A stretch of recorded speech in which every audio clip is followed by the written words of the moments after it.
खुशामदीद दोस्तों, मैं हूं मजहर खान और आप देख रहे हैं मिलत टाइम्स। हमने बहुत बार देखा है जब हिंदुस्तान में कोई भी बड़ा मसला होता है तो उसको लेकर लगातार एहतजाज किए जाते हैं, प्रोटेस्ट होते हैं। निर्भया से लेके न जाने कितने हिंदुस्तान में केसेस ऐसे हो गए जिनको लेकर एहतजाज हुआ है। एहतजाज का एक फ़ायदा ये होता है कि कभी कभी बात मान ली जाती है, कभी कभी वो एहतजाज इतना हो जाता है कि लोगों को बहुत ज़्यादा परेशानी का सामना करना पड़ता है। अब कोलकाता में केजी कर मेडिकल कॉलेज का जो एक मसला है, जहाँ एक लड़की को रेप करके मौत के घाट उतार दिया गया था, उस मसले से न जाने कितने मसले जुड़े हुए हैं। अब एक तरफ जहां नंदगिरी महाराज जैसे लोग नबी करीम सल्लल्लाहु अलैहि वसल्लम की शान में गुस्ताखी करते हैं, बहुत सारी एफआईआर उन लोगों के बहुत सारे लोग उनके खिलाफ कर रहे हैं, लेकिन अभी तक उस पर कोई एक्शन नहीं हो रहा है। पूरे हिंदुस्तान में अगर इसी तरह से उनको लेकर एहतजाज शुरू हो जाएगा तो बहुत बड़ा मसला हो जाएगा, क्योंकि हुजूर के मानने वाले बहुत है, मुसलमानों को हर चीज़ बर्दाश्त है, लेकिन नबी की शान में गुस्ताखी बिल्कुल भी बर्दाश्त नहीं है। उत्तराखंड से लेकर देश के कोने कोने, महाराष्ट्र, हर जगह नबी करीम सल्लल्लाहु अलैहि वसल्लम की शान की गुस्ताखी को लेकर लगातार बातें हो रही हैं, लगातार भूख हड़ताल की जा रही है, लेकिन गंगागिरी महाराज को गिरफ्तार नहीं किया जा रहा है। अब मैं आपको बताता हूं कि इसी तरह से जो है प्रोटेस्ट जन्म लेते हैं और ये प्रोटेस्ट बहुत बड़े हो जाते हैं।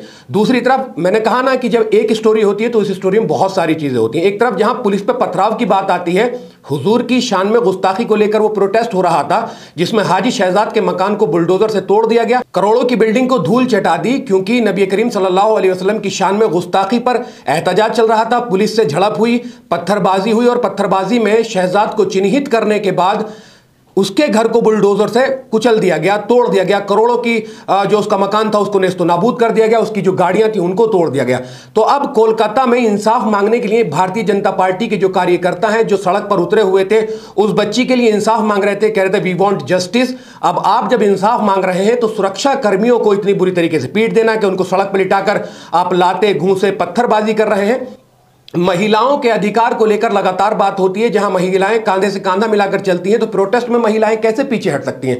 छोरियां छोरों से कम कैसे हो सकती हैं? वीडियो पूरे एक्स पर सर्कुलेट हो चुकी है, वायरल है, काफी लोगों ने देखी होगी कि महिला किस अंदाज में प्रोवोक करने की कोशिश कर रही है, उसके पीछे से पत्थर फेंके जा रहे हैं। तो क्या ये वीडियोग्राफी से वीडियो बनी हुई नहीं है? क्या ये चिन्हित नहीं किए जाएंगे? क्या पुलिस को इतनी बुरी तरह से पीटने के बाद क्या इन पर बुलडोजर की कार्रवाई नहीं होगी? क्या बुलडोजर की कार्रवाई सिर्फ और सिर्फ मध्य प्रदेश, उत्तर प्रदेश, महाराष्ट्र, राजस्थान के लिए है? क्या ये न्याय जो है, जिस तरह से आरोपियों को सजा दी जाती है बुलडोजर से, तो क्या ये आरोपी नहीं है जिन्होंने पुलिस को मारा है, जो बंद के नाम पर दुकानों में तोड़फोड़ कर रहे हैं, जो बंद के नाम पर आपस में लाठी डंडे चला रहे हैं? तो क्या ये गुनाह नहीं है? तो प्रोटेस्ट जो है वो बहुत बड़ा जो रूप धारण कर लेते हैं।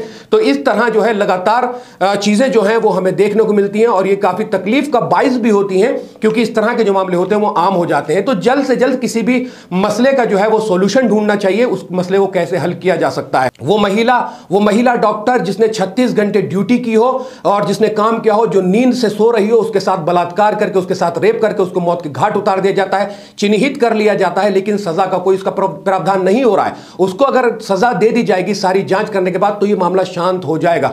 कोई उसके लिए आवाज जो उठा रहे हैं उनको भी संतुष्टि मिल जाएगी कि हां उस लड़की के साथ इंसाफ हो गया। अब हुजूर की शान में अगर गुस्ताखी की है तो उस महाराज को भी जल्द से जल्द गिरफ्तार करके सलाखों के पीछे भेज देना चाहिए, क्योंकि एक इतना बड़ा 20 करोड़ लोग हिंदुस्तान में रहते हैं और हिंदुस्तान से बाहर जो लोग हैं, मुसलमान हैं, जो नबी करीम सल्लल्लाहु अलैहि वसल्लम को अपनी जान से ज्यादा मानते हैं और अपनी जानें नौछावर करने के लिए तैयार रहते हैं, तो उनको भी कहीं ना कहीं इस बात से संतुष्टि हो जाएगी कि हाँ गंगागिरी महाराज के खिलाफ भी कार्रवाई हुई है। बल्कि कार्रवाई उन लोगों के खिलाफ हो रही है जो इसको लेकर एहतजाज कर रहे हैं, प्रोटेस्ट कर रहे हैं। हाजी शहजाद जैसे लोग, न जाने कितने लोग भूख हड़ताल में बैठे हैं सिर्फ और सिर्फ इस वजह से क्योंकि गंगागिरी महाराज ने हुजूर की शान में गुस्ताखी की है। ऐसे लोगों पर सख्त से सख्त कार्रवाई होनी चाहिए।